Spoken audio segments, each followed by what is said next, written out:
Hello Booktube, I'm Scott. I'm now. We're Gunpowder Fiction and Plot. And we have a tag video today, don't we now? You're it. It's not the thing.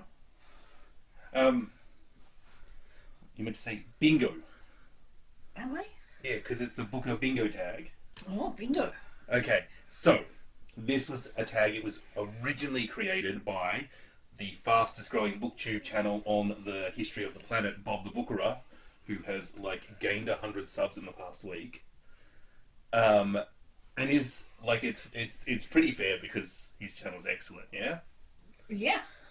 If you don't know Bob, check him out, but he's the fastest growing Booktube channel on the planet. You probably know him already. Every time you say that expression, I keep waiting for you to say in the West. In the West. You know, like the fastest gunslinger in the West. I don't think Bob can sling guns. I think he's a pacifist at heart. Probably. Yeah. And we were double tagged in this. Double tag! Double tagged. We got tagged by Kieran and Shawn. Ooh. And they both tagged us 3 months ago. In my shape. Yeah, which no, we're not. We're like elephants. We have long Never noses. forget. I do not. I have a tiny nose. Shall I get the tape measure out? It's not a trunk. Look at it. All right. Shall we get into the questions and leave this nonsense? Do I need to acknowledge that you don't have a trunk nose? Yes. All right. Fine. It's your ears and a view. No. Question number 1. Question number 1. The Hilary Mantel, a highly praised author who you think deserves the hype. Who do I like that's hyped? Octavia Butler. And the hype around her is quite new, though, isn't it? I do wonder if it's a rediscovery or a... Do you know what I mean? Does anyone know how she was received at publication and if this is a bit of a renaissance? Is there an Octavia Butler renaissance every 3 or 4 years as a new group of people discover her? Oh, I wonder if books, if authors go in cycles, I definitely think classic authors go in cycles throughout bookish... Yeah. You know, there certain types of classics move in and out of fashion. Yeah. Yeah. Speaking of classics, my answer for this is a classic author. Is what now? They wrote books a long time ago and they were good. You can't say classics. And I'm going to say Mary Ann Evans. That's George Eliot, isn't it? Yep, it's George That Eliot. was really hard. I'm sorry, people. I'm sorry. I should have been quicker. It's George Eliot. She decided to write under the pseudonym of a man because men had some advantage called the patriarchy or something. Oh, yeah, penises. Their advantage is their penises. It's good for lassoing things. I shouldn't say that. That's actually not correct. You don't have to be a man to have a penis. And having a penis doesn't necessarily confer privilege. No. Also, some men with privileges have accidents and have the dicks cut off. Yes. Yeah. Just as a completely different thing. Wow, this video is a mess already. Sorry. Carry on. The Beryl Bridesmaid, a Booker author who you think is often overlooked and deserves a lot more praise and attention. Praise and attention. Don't Touch My Hair by Emma DeBerry is just so good at what it's trying to do and so informative. Just an excellent book, and I know that it got a bit of hype, but I feel like everyone should read it. When I compare it to How to Be an Anti-Racist by Ibram X. Kendi, it's just so far ahead of it. It's just she knows what she's talking about. Yeah, I got So delivery of her next book. What white people can do next. Yeah, that's now on my bookshelf. I got that yesterday. By her book, apparently. Yeah. Yeah. So you think she's underhyped? Underhyped, completely. Well, I'm going to go for a really old author who I think is underhyped and out of fashion, And I think the French author Émile Zola really Yes. needs some more love. Like, I don't understand why Émile Zola is not at least twice as popular as Dickens and Hemingway combined. I mean, Or, I don't know. yeah. Question? The New Voice, an author who is still quite new into their career, who you think more people should discover. Jackie S. Done. Good call. Yeah, it's a good call. One book, fucking legendary. So good. So good. Read Dara. Not gonna tell them what it's about. No, just go buy it. Just listen to me. Trust. Trust. Also, I think the description we give puts people off, and it really puts people off for the wrong reasons. I just think if you really want to know, we've done a full review and we can link to it below if you want more information. But it is such a good book. I urge you to go in blind and just be gobsmacked. I know what you should say for this. Sherry Jones. That's what you should say for this. Sherry Jones. If there was a book, like, deliberately custom wrote, Custom read was much better. custom authored, It would have much worse grammar than, than the one written by Sherry Jones. don't shoot videos when you're tired. Your brain falls out your ear. Certainly doesn't trip off the tongue. If there was a book custom compiled for me, I really think it's How the One-Armed Sister Sweeps Her House. And I'm so surprised because it's just such a Scott book in every way possible. So I'm so surprised when other people are like, yeah, I really like that book. And I'm like, nah. No, like, it's my book. That was deliberately... and, like, literally, I've hardly seen a single negative... Yeah, I don't think I've seen anyone even be like meh about it. I saw somebody give it like 3.5 stars or something. It's like, What a twat. yeah, I probably unsubscribed that. No, I didn't. That's a good question. Like, what book would make you unsubscribe if someone was meh about it? Like, I disagree with you so hard I'm unsubscribing from your channel forever. Yeah. Yeah, I think that would be a good tag question. As soon as you say that, you'll put to the test. Like, you'll find it and you'll put to the test. But yeah, I think Sherry Jones, the way she wrote, It was a very good read. It was a page-turning and emotional and literary all at the same time. Very good. The Offshore, an unexpected gem of a book that took you by surprise, but that you love.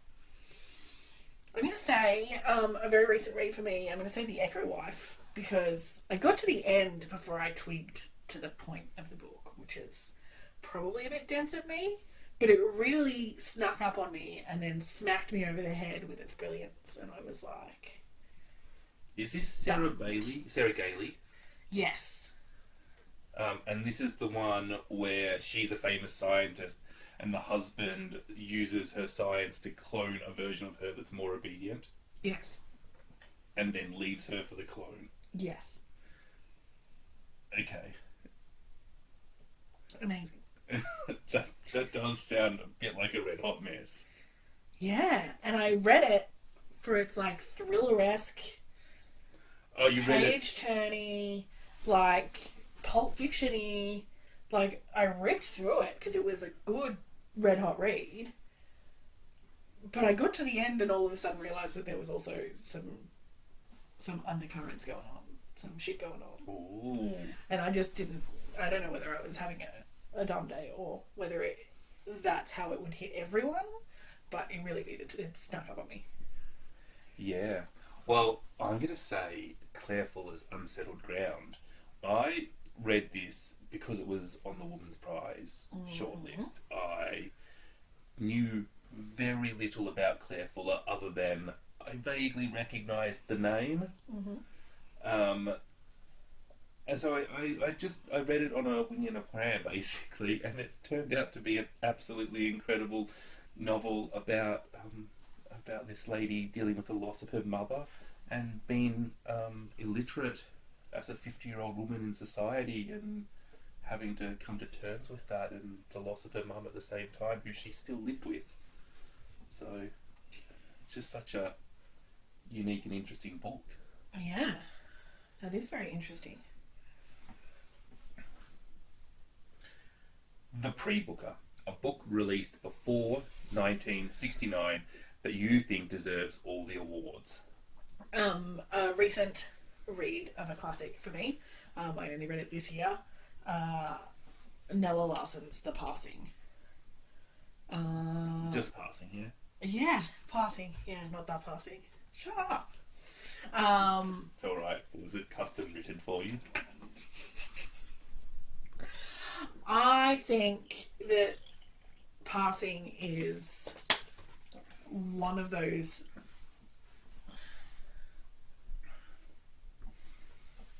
pared back short novels that shows you don't need 84 descriptions of every angle of the view of Paris from the bell tower of Notre Dame to make an impact.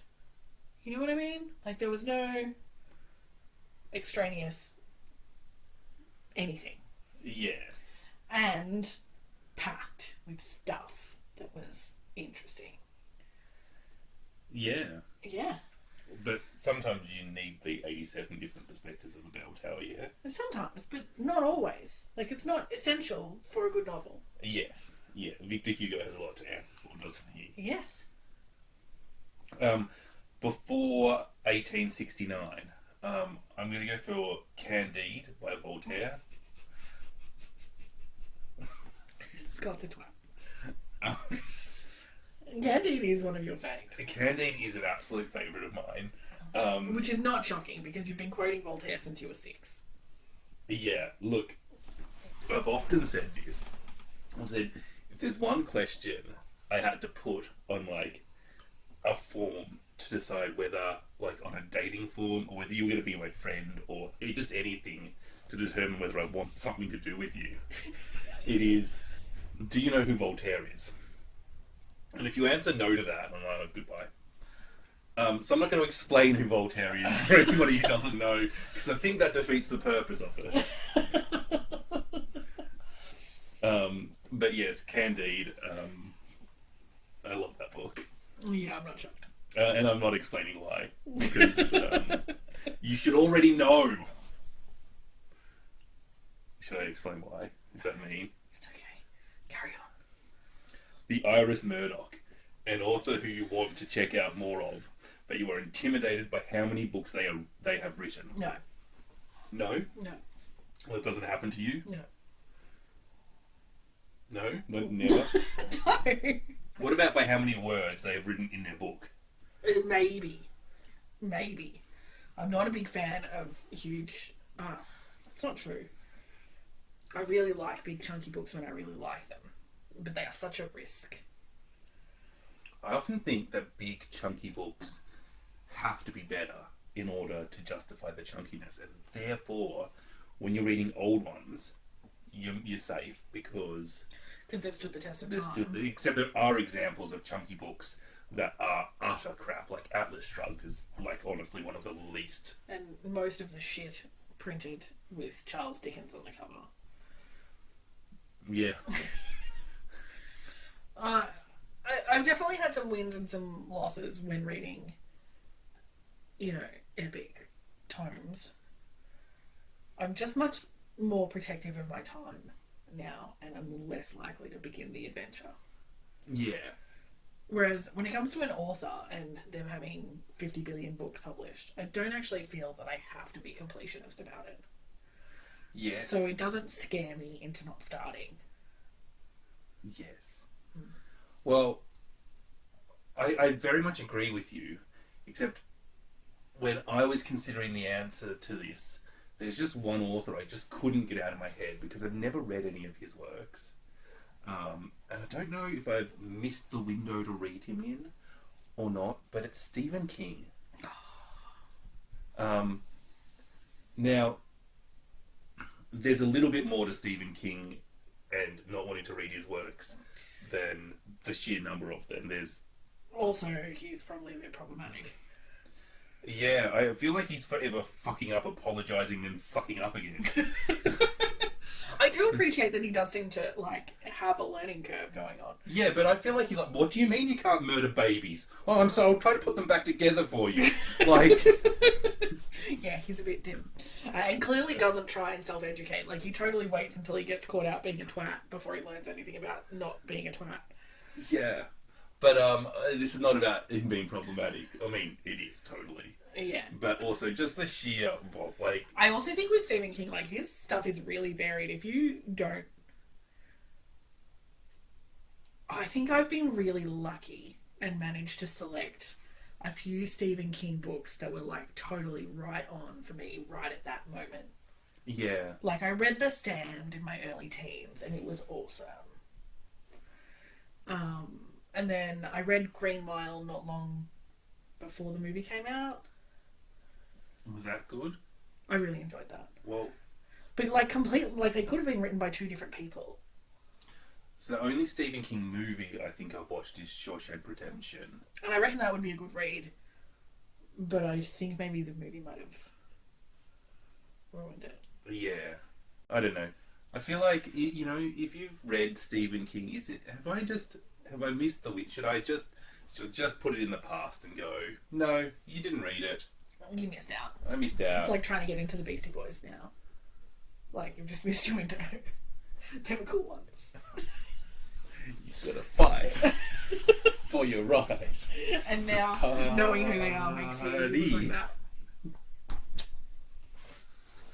Just saying. Yeah. They were cool ones, and that's hilarious. Right, what's Oh my next? goodness me. I'd just like to know in the comments, what band was really cool when you were young That is now funny. that is now hilarious? The International Prize, a book in translation that you think deserves love. I feel like there's lots of these, but I will endlessly go back to Kim Ji-young, born in 1982. I knew you'd say that book. It's just so good. It's just so nail, head, hammer situation. Nail, head, hammer. Yeah. Just, you know, Oh, yeah. expressed my inner soul without me realising that that's what I needed to express. It was just fucking right on. It was a good book. It was. There's a lot I could say here, but I quite like dark and twisted translated works. And so I'm really struggling to choose between Tender as a Flesh and Earthling. One is a dystopian about the legalization of human meat. And Tasty. the other one is more disturbing. The other one is about a young girl who develops superpowers in response to events that is basically trauma, and critiques her role and critiques how society treats her and the pressure it puts on her to integrate all throughout this relationship between a girl and her stuffed animal who is going to take her to another planet. Fair enough. Yeah. So It's on my list. you just hauled that the other I day. did. The judging panel. If you could choose another booktuber to be on a judging panel with you for any prize, who would you choose and why? Do you know who you would choose? I mean, the problem is, I'm not going to disagree with any suggestions you make. That's why I'm saying you should go first. This is really asking, like, who would you like to get sozzled with, isn't it? I definitely think Shawn, the book maniac, is first on my list because he is one of my favourite booktube drinking buddies. But Yes. equally, Ange will have a drink with me. See, I think Ange would be a good one, not just from the drinking point of view. Also, Shawn and Ange, they should have a drink together because they're both white wine drunkards at heart. Yeah, I feel like that might be dangerous. that might be dangerous. It's like putting two... Too much sarcasm in one room. I think that I would like to be on a panel with Ange and with Sarah from Sadie Reads again. And the reason for both of those, there's multiple. firstly, that would just be fun. But secondly, I think that they both have very, very good taste in books. As in, of all the booktubers, I think they might have the closest taste to me. So therefore, we wouldn't have to argue a lot. We could just agree. We could just agree. There'd be no stress. I feel like for that reason, I should include Josh, because I feel like he appreciates an area of my taste that Shawn does not. Shawn does not. Maybe they're like half and half. But I was thinking Roz, because then you could just not do the homework and just copy your answers. Yes. Well, if you've got 3, I'm going to have to put Courtney Farrader on mine. Oh, no! Much for the same reason that you picked Roz. Because if in doubt, look to somebody very intelligent and copy their answer. The drama. What is a book that you are so passionate about that you would defend it vigorously if you were judging a prize? What book would you die for on a hill? Oh, lots of them. I really, like, when I love a book, I fucking love a book. The books that I have to die on a hill for are usually ones you hate, like, And the Ass Saw an Angel. I mean, that's a really cheap book to die on a hill for. It's a really good book. And you didn't like it, because you're an idiot. I mean, sure, if you like books with have no plot. Sometimes. I'm just like whatever. You like the Wasp Factory.